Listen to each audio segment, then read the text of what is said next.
ملاتے ہیں وہاں برے وقت میں کام بھی آتے ہیں. کہنے لگی بخارا کی طرف منہ کر کے کہ اے میرے شیخ آج مجھ پر برا وقت آیا ہے, آج میں پریشان حال ہوں, مجھے آپ کی مدد کی ضرورت ہے.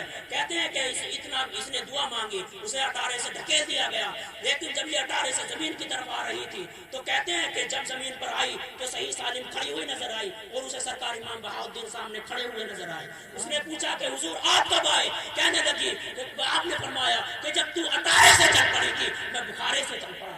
بے شک سبحان اللہ سبحان اللہ ان کا جب یہ یا رسول اللہ یا رسول اللہ یا علی مرحبا مرحبا زندہ باد زندہ باد اللہ اکبر. اب بتاؤ کہاں خراسان اور کہاں بخارا اور کہاں بادشاہ کا اٹارا, لیکن پہنچ گیا صاحب بخارا. بس کر دیا بیڑا پار. جب ان کے امام بہاؤالدین نقشبند بخارا کا یہ عالم ہے اور وہی امام بہاؤالدین نقشبند ہمارے غوث اعظم کے بارے میں فرماتے ہیں بادشاہ ارض و عالم شاہ عبد القادر است, سرور اولاد آدم شاہ عبد القادر است, آفتاب و ماہتاب و عرش و کرسی و قلم نور قلب از نور اعظم شاہ عبد القادر است. بے شک سبحان اللہ سبحان. لیکن کیا ہوا کہ سرکار عبد القادر جیلانی کا جب پوری چاروں طرف شورا پھیلا ہوا تھا, ایک شخص ان کی بارگاہ میں آئے اور عرض کیا کہ حضور مجھے بھی اپنی بارگاہ میں رکھ لیجیے. اب چونکہ ولی کا معاملہ یہ ہوتا ہے وہ کبھی نہ تو کرتا ہی نہیں, دل دکھاتا ہی نہیں.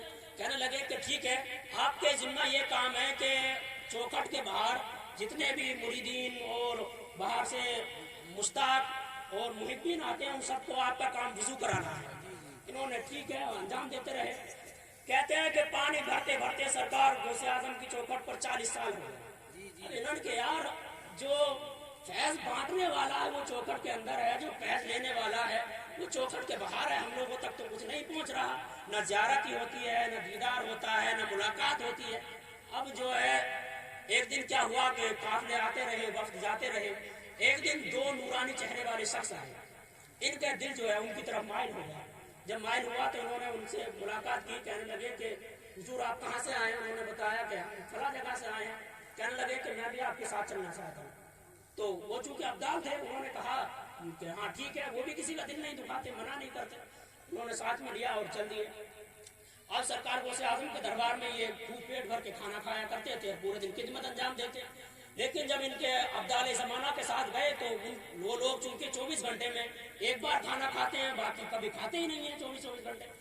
تو انہیں جب تیز کی بھوک لگنی شروع ہوئی, انہوں نے کہا کہ بھائی مجھے بھوک لگ رہی ہے, مجھے کھانے کو دو.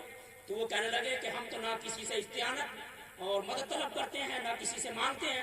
ہمارے لیے کھانا اللہ تبارک و تعالیٰ کی طرف سے آسمان سے آتا ہے تو کھا لیتے ہیں, نہیں آتا تو کوئی بات نہیں ہے.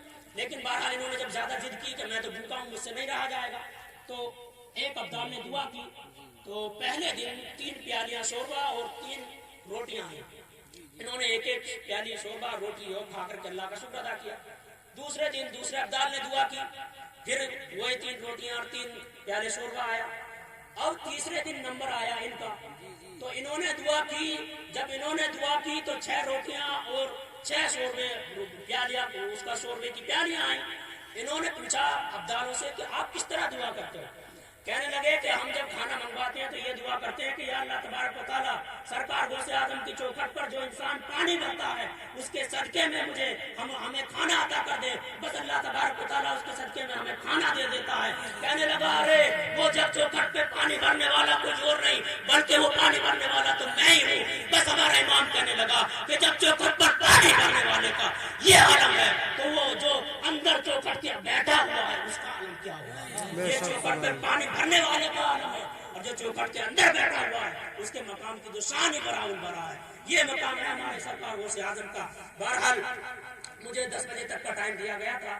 میں نے اپنے وقت کے اندر جو بھی باتیں آپ حضرات تک پہنچانے کی زحمت کی ہے, میں آپ کی زحمتوں کو تمام کرتا ہوں. اللہ تبارک و تعالیٰ ہماری بستی پر ایک خاص نور اور سکینہ اتارے. اس بستی پر اپنے محبوب کے فیوز و برکات سے اسے منور و مجلہ فرمائے, اور جو علماء باہر سے تشریف لائے ہیں اللہ تعالیٰ ان کے علم عمل میں خوب برکتیں رحمتیں عطا فرمائے.